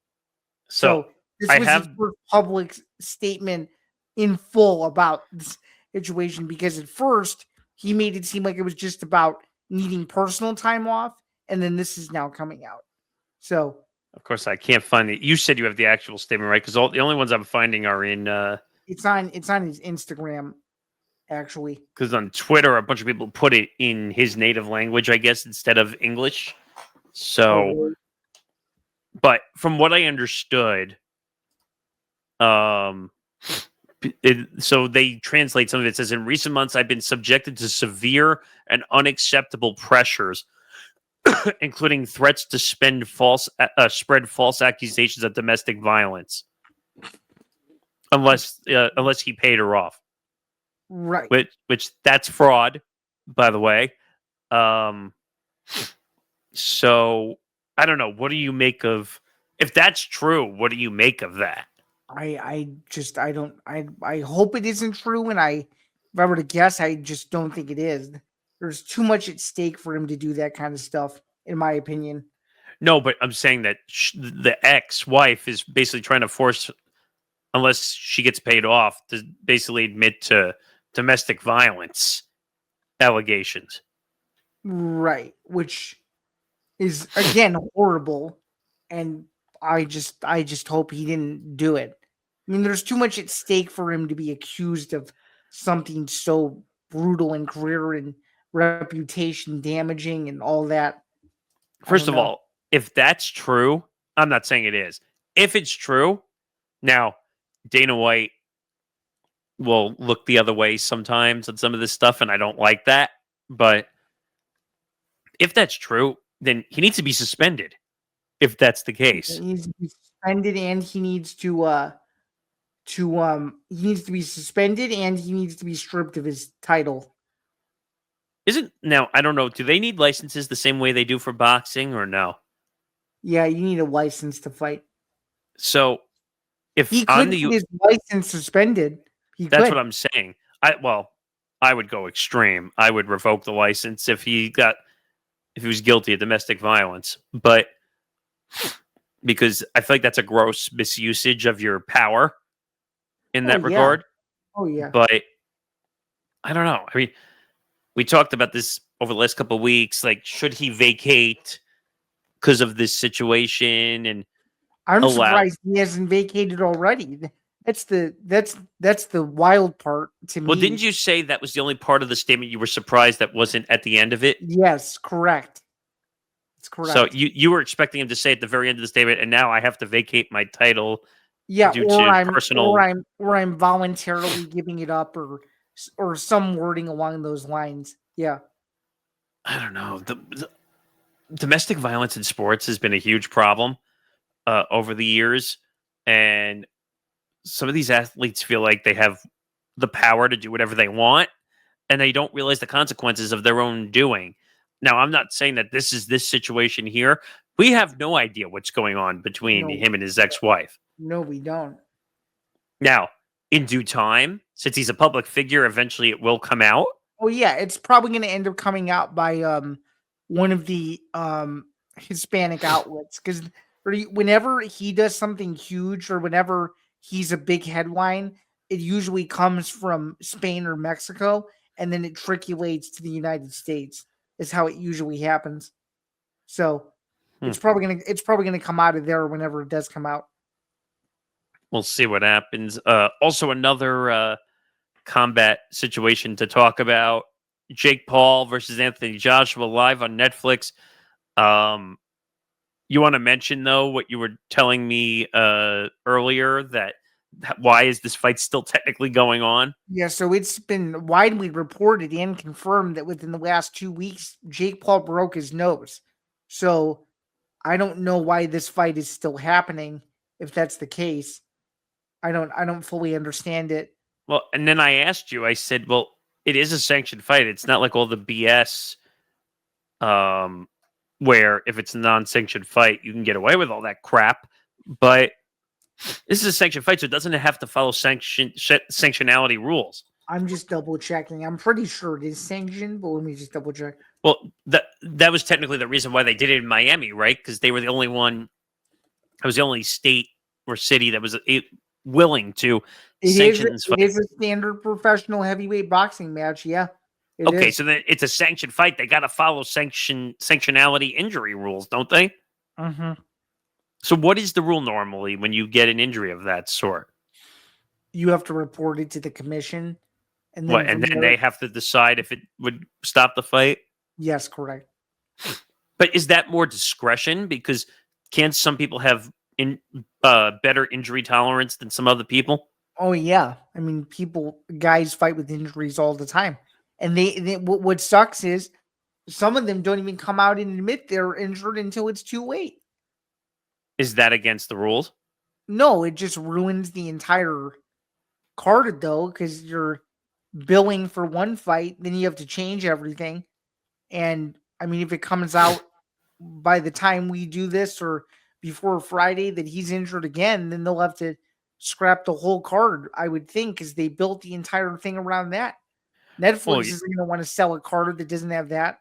So, and they're probably going to have to pay Netflix back if this card ends up getting. Oh yeah, because this is now the second time that this has been moved. Because you have to remember, it was supposed to be Jake Paul, Tank Davis. That was canceled. Then they found Joshua as a replacement, and they moved it to this Friday. It was supposed to be in the middle of November before the UFC event in New York the night before. Tank Davis was the one who had the domestic allegations, right? Correct. Okay. Jeez, it's going around in the sport like crazy. All these allegations. Mm-hmm. I'm picking Anthony Joshua, though. I think this is the fight. Assuming it happens, this is the fight where Jake Paul gets exposed. Well, look at the weight class difference with Anthony Joshua and the height compared to Jake Paul. Like, I know. Anthony Joshua was a towering building compared to Jake Paul. And a former heavyweight champion, too. So, I if Jake doesn't get knocked out, like in the first or second round, I'm gonna be shocked. And then you can really start to say, "Oh, something is really suspicious." I agree. I can't even imagine what the betting lines are going to be for that type of fight. If I'm assuming Anthony Joshua is going to be the massive betting favorite in that main event. I would suspect so. All right, let's finish up the show. Let's talk about the show and kind of the journey of what's going on. It is our final show for the year as we get ready for the holidays. Oh, as I forgot to turn the timer off. I'll turn that off while we're talking here. So obviously we're coming up on the end of the year. Last show of the year. I can't believe how fast that came up. I felt like 3 months ago we were talking about this, right? Yeah. So I guess because you've been around this show longer, like, can you just kind of tell the listeners and the viewers just kind of how I came into the fold with this? Because I used to not be the permanent co-host, and then I became it earlier this summer. So I want to get your perspective first, and then I can talk about just kind of my evolution and what we're currently doing with this and what we're currently doing with other stuff. So because this is your show, technically, I want to have you explain it. So a lot of things we've evolved. The network has evolved in a good way. As we're doing a lot of projects, we've added a bunch of people to networks. We have new shows. Obviously, with playback TV going away, we had to adjust in that regard. But I'll talk about that in a second. This show went through a transitional phase twice in the year. One at the beginning of the year, and I'll talk about more of this when we come back to do episode 300, because Tom Albano is going to join us for episode 300, and we're going to talk about the evolution of the show. But what ended up happening was, and he probably won't have an issue with me talking about this, but him and I had a little bit of falling out last Christmas, and that led to the first evolutional change of the show and trying to find a co-host. That's when Anthony Ballister came in. He was doing our football content and a bunch of other stuff here. And then he was doing Outsiders with you. He was doing a lot of stuff. And there was some fallout there. And then the show, I lost my co-host. He was co-hosting with me. Lost that. And then I kind of was up in the air trying to figure out what was going to happen with the show. You and I talk every day, whether it's for this show or just all the stuff I need done for socials and all that. And then just how we're evolving the network, because now with more people in it, like, it doesn't feel like we're all like the core four of us are doing everything anymore, which is good. But I needed a co-host, and I was kind of in a rock and a hard place. So you and I were talking. You had done the show with me a few times before. Well, I did it once with Tom, and I did it once with you. So I had experience on both sides. So I said, all right, let's see what we can figure out here. And then this is how we got here. And I I think the show is better. One, because we needed some college football, and I gotta get it eventually when we switch seasons for college basketball. I have to get into that. I haven't reared that window yet, but it's a little easier. But I think so. At least I know like all the top teams and all the brands of the top schools, but UFC, which I knew some, but now I feel like I'm more into all the names and knowing where everything is. Just adding everything and doing a more complete show was how you got in the fold and how we made some changes to some stuff. And now it just feels like a more complete evolution of the show. And when we come back for episode 300, which we'll tell you that since we're at the end of the episode, we'll let you know we'll be coming back on January 7th. Will be our first episode of the year. So, as I said, that's a big episode 300.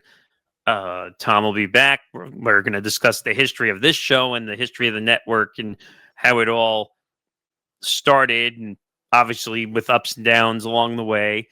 And now we're in a much better spot. But what do you want to say about kind of this evolution process of this show and kind of where the network is going to head? Yeah, sure. So, I mean, I just came in. For those of you who don't know, I came in. I think it was July of 2022. So it's been a long time. And I came in specifically as an MMA co-host.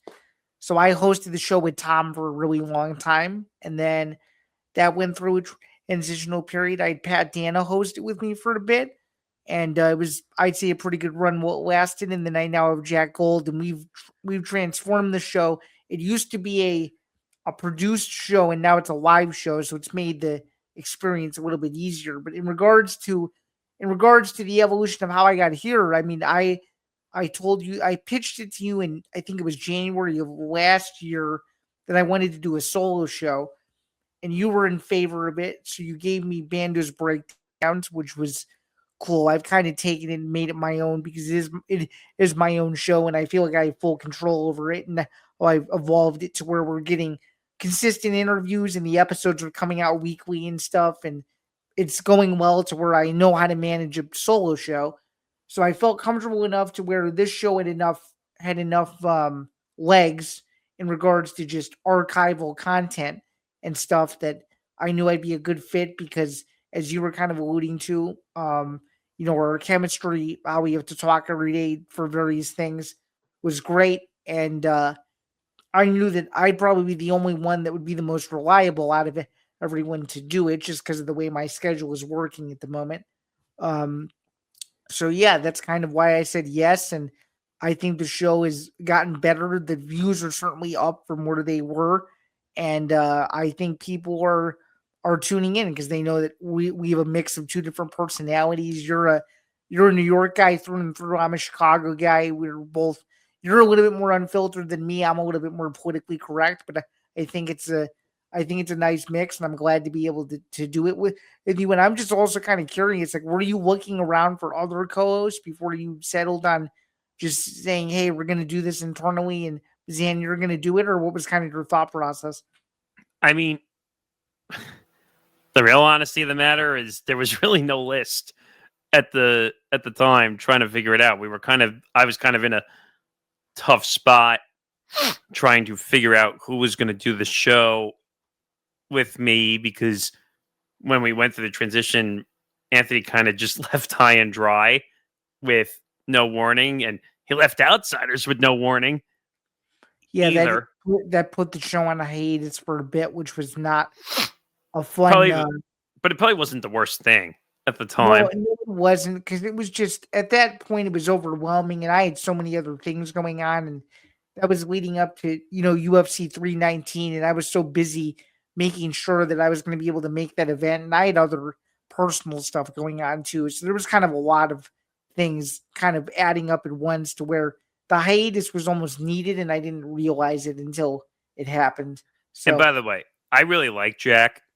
I'm talking about Jack Gold, who we brought on to do co-host the show, and he's really good. We just got to get him honed in a little bit, but I like him. He's got good personality. He knows his UFC as well as you do. Yeah, he somewhat knows some other stuff better than me. Like he knows the regional scene better than I'll ever know it, which is very impressive. So I I mean would, that helps with potential scouting in regard to know who makes the cards, I guess. yeah, he's very good about knowing who's on the prelims. Like he's awesome about that. He's awesome about the fighters that I know nothing about. So like that was a great ad. Like, and just for, and we'll finish this up in a couple of minutes because we're coming up here on time. But like the network has changed. We've added some people. Like now we have some more outsider people like that have really fit in personality wise. Like Callan. Like Callan. So Callan McClurg we brought in from the West Coast, from San Diego. So now we have a West Coast presence for this network, which I think was important. And does press row with me. now we have all the corners covered basically, and we have Mountain Time too with Will. Will and Christy, and so now we're covering all different types of market. I can tell you also that we have we have the three biggest media markets covered.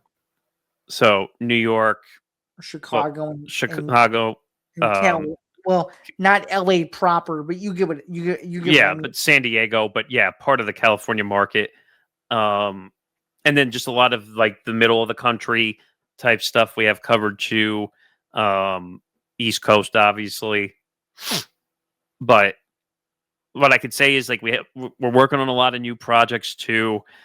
We're working on audio projects, so some old school audio only. Yeah, you'll be seeing me appear on some Benchmarks episodes, which I'm excited about. Yeah, so Benchmarks, is Zain just brought up, is a E60 30 for 30 kind of commentary based show. It's our spin on it. So we're not really directly copying. We're doing stories that would probably not be touched anymore. Stories that we feel are important, but are also important in sports history. Well, if you really want to think about it, it's more of a sports historical 10,000-foot view type concept where every let's just say this, every topic regarding who does the narration, like you'll hear it and you'll say, oh, that makes sense as to why they're doing that. So I could tease some of it because we're working towards it. Like you're doing a 3-episode version of Michael Jordan's whole career broken down into 3 episodes. So like one will be in Chicago with the Bulls. One will be when he left Chicago or when he got suspended. Well, we think he got suspended, but we can't prove that for gambling. No, we can't prove it. But it's part of the narrative as someone who is essentially a native. I'm 40 minutes and it's outside of the city. I just say I basically am because it makes it easier for people to quantify, even though I'm not from there proper. Or just say that I'm like right outside of there. There are people in my area and in the Chicago area that think that that's a possibility that he should have been suspended. Right, and he also had alcohol issues that was proven. He had alcohol issues, and he also had women problems too. Yes. He had, and he would have too much fun with his teammates. He would make, he would essentially, this is no disrespect to him because he's a funny guy. I'd love to meet him at some point, but he basically made Dennis Rodman his unofficial cheerleader of sorts. Yes. So. Well, Dennis Rodman had his own issues, but I'll save that for another day. And then obviously he went to play baseball. That'll be part of it. Then he comes back for the tail end of his career with the Wizards. So it's a 3-episode series that Zain is going to be the voice of it. It's like Zain said, so Chicago native.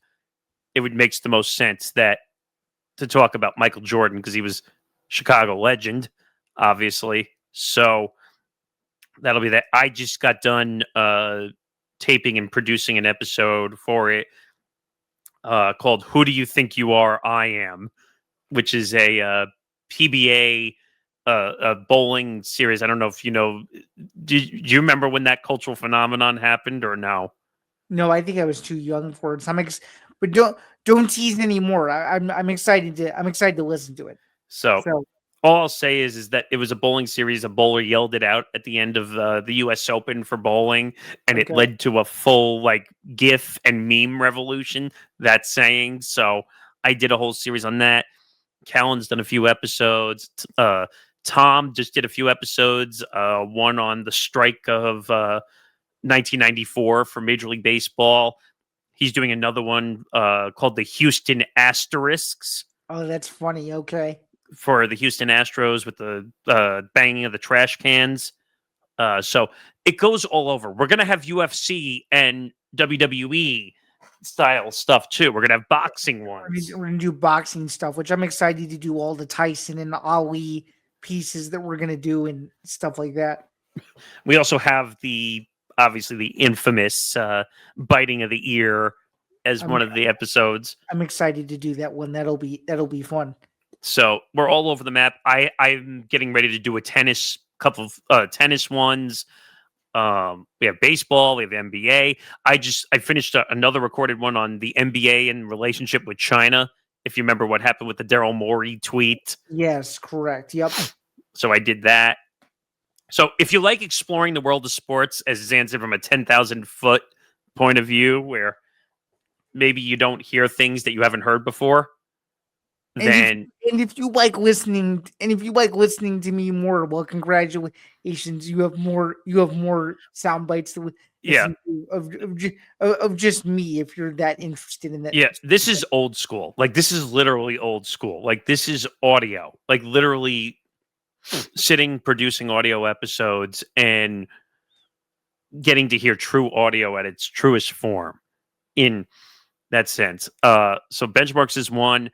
ETB Small Market Edition with Callan was another one, which is literally exploring small market sports from a small perspective. Yeah, which makes perfect sense for him because he knows about all that stuff. He's very, very knowledgeable. His historical significance is awesome. But yeah, essentially what we're saying is check out all of our shoulder content.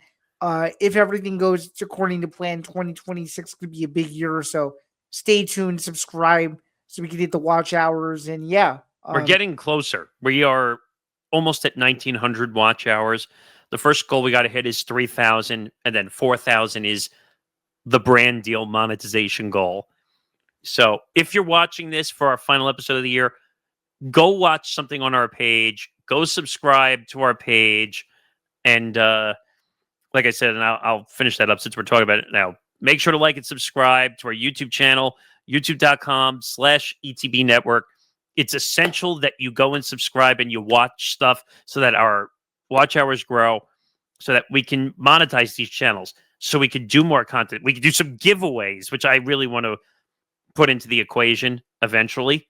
So the quicker you help us, the quicker we get to that goal of monetization, and it allows us to build as a network and to eventually get to newer and bigger places. Also, we have some new people joining in the new year. Also, hopefully the one we've been talking about works out to plan. I'm hoping she works out to plan. Yes, because I think she would be an essential ad for quite a few things we're doing around here. But yeah, if you can't watch, obviously on YouTube, make sure you listen wherever you get your podcasts. We are available in all podcast platforms, so please go check us out and listen. Because sometimes maybe you're out for a jog or you're out for a walk or one of my good friends, all he does is listen to the audio only version of my show every week. So there are people out there who do like popping the earbuds in and doing that sort of thing. So and maybe sometimes you don't want to watch video, like because if you think about it, the podcast industry has become more about video than I've ever seen it, ever. And sometimes you just want to listen to the audio. You don't want to look at anything. You just want to take in the audio and listen to a show. So do that as well. And yes, this show is presented by no one right now currently. So unfortunately, and just want to say, even though they're gone, like the playback era was a cool era. We're hoping to evolve as that era goes away now. But yeah, at the present moment, it's presented by It's presented by nobody.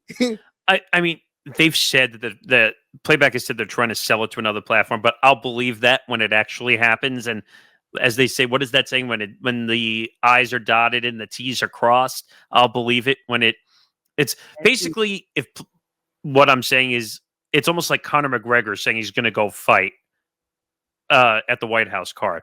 I'll believe it when he shows up and the bell rings and he's inside the ring, or not bell ring. Whenever a fight starts and he's actually in there. It would still be the bell rings. It would just be that he'd be in the octagon. But yeah, I'm just saying, I'll believe it when he shows up in the octagon and the bell rings and he's actually sparring with like a Michael Chandler or somebody like that, which I really hope happens. I know Tom won't like it, but you and I definitely will. But well, I like it selfishly because I interviewed Chandler. So well, yes, go check that out on Bando's Breakdowns. It was there. What was it 2 weeks ago now? 2.5 weeks ago, yeah. So check that out. A lot of interviews to check out. That might become part of the best of compilation for your show. You're going to do one because you're a solo show, so you can control the content that comes out of there. Your show might be the only one that has one in that iteration. Very interesting. Okay, because every other show I was not expecting that. Okay, because every other show is either live or went through some transitional take. Maybe MTGP. Well, no, MTGP can't have one either because that went through a change. I hope it can. But I have to say one thing also, that Johnny Montalbano has been a huge, huge, huge add value to this network too. Now that he's consistent and staying in his role now. So like he hosts football forecasts. So if you see our NFL picks every year, he's the host. He's taken over all that. So he's made that easier for me. He's now the co-host of Moving the Goalpost with Nick D. And he'll fit into that role still, even when the football season ends. So he's been a big add. Am I missing anybody out before that I haven't mentioned, or no? I don't think so. I mean, the only thing you're missing is yours truly over here. At least for stuff I do here, I've been busier than I've ever been. Well, yes. Well, but we hear about your show on here on a weekly basis. But that's true. I just mean all the other stuff I do. I mean, I do that. I'm on forecast. I'm on. Oh yeah, I mean, this guy hasn't met a show he doesn't want to be on at this rate. And I mean that the only one I haven't been on yet is well, there's two. MTGP I've never been on, and I've never been on Hitting for the Cycle. Those are the only two I've never been on. So wait, what was the other show besides Hitting for the Cycle? Moving the Goalpost. We tried. It's just the schedule didn't work out when we were trying to do that. Maybe during the college basketball season, that might be a good little teaser of sorts. Because I know Nick D is very into college basketball too. He sure is. Is he a Johnny's fan or no? He's a Big East guy. Yeah, I think he's a St. John's fan. Yeah. Okay, so, but yeah, that's pretty much the gist and the end of the episode. It's a good episode. We somehow made it through again. So and under 2 hours, it looks like, if I stop talking. But yes.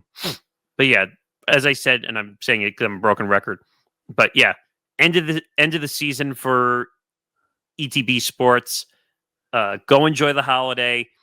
I'm trying to decide if we're going to do our Thursday picks, if we said we were going to do that or not. Were we planning on doing that or no? I have. Let's see. I'm not sure. We probably could put out a few shorts if we wanted to. If we feel it's important. There's not too many Thursday night games even left though. So yeah, I think this is the last one technically, right? Week 16 coming up. Technically is, yeah. So maybe we won't have to worry about that. But you might see a sparring small video pop up during the break every once in a while, depending on schedules. But we're in the process, like I said, of doing all these other projects and getting things recorded. And because I'll pull the curtain back for 1 second. When you do shows and production for audio, sometimes you have to record like 8-9 episodes in advance to be prepared. So, like you're doing with that 3-part episode, Tom's incredible, man. Like the other night he recorded 4 episodes of benchmarks. 4 episodes. That is impressive. So I have plenty of episodes to edit and be ready, and that starts on January 4th, the first episode benchmarks, and that's going to come out on Sundays. We'll actually have a Sunday program that's produced because we have a lot of Sunday stuff that's live, like Zanzinger Part 2 or Yes. Gridiron Gurus and all that stuff. So looking forward to that. But Zanzinger Part 2, just 30 quick seconds on that. I've been really enjoying that because now it feels like, based on my content schedule, you get the main show during the week, you get the Saturday lead-in for Bando's Blitz, and then you get whatever the heck I thought the very next day. Because it's almost like I don't want, it's like show to preview to recap. Right, because I don't want people to be waiting 5 days for whatever my opinion is, because I want to carry the conversation forward plus the clips into whatever that next week is. Plus the clips. Yeah, plus the clips and the shorts and everything that we do. But that'll do it. Have a Merry Christmas, Happy Hanukkah, Kwanzaa, or whatever other holiday you celebrate. Happy early New Year. Yeah. The next time we'll see you is in 2026. That's scary to think, right? Yeah. That we made it to the end of the year. Hopefully you spend time with friends and family through the Christmas holiday, Hanukkah holiday, Kwanzaa holiday, New Year's. If you're gonna drink, please be safe. Don't drive. Yeah, please be safe. Don't drive, and if you're going to a bowl game, have fun. And which you are, which I am, but I'm just saying in general. If you were not you, I mean, if you listening or anybody out there are going to a bowl game, have fun. If you're traveling for vacation, have fun. Just have fun and be safe is the main. If you get one takeaway out of the entire episode, besides anything we talked about, have fun and be safe would be my culprit. Yeah, I know it's a broken record, and people say that I'm corny when I say it every year, but I mean it in sincerity. Like, if you're gonna drink, just don't drive. That's all I ask, please. If you take anything from this episode, besides me yelling about college football and conferences being off, just try to be safe during the holiday. Which will still be true in 21 days. But oh yeah.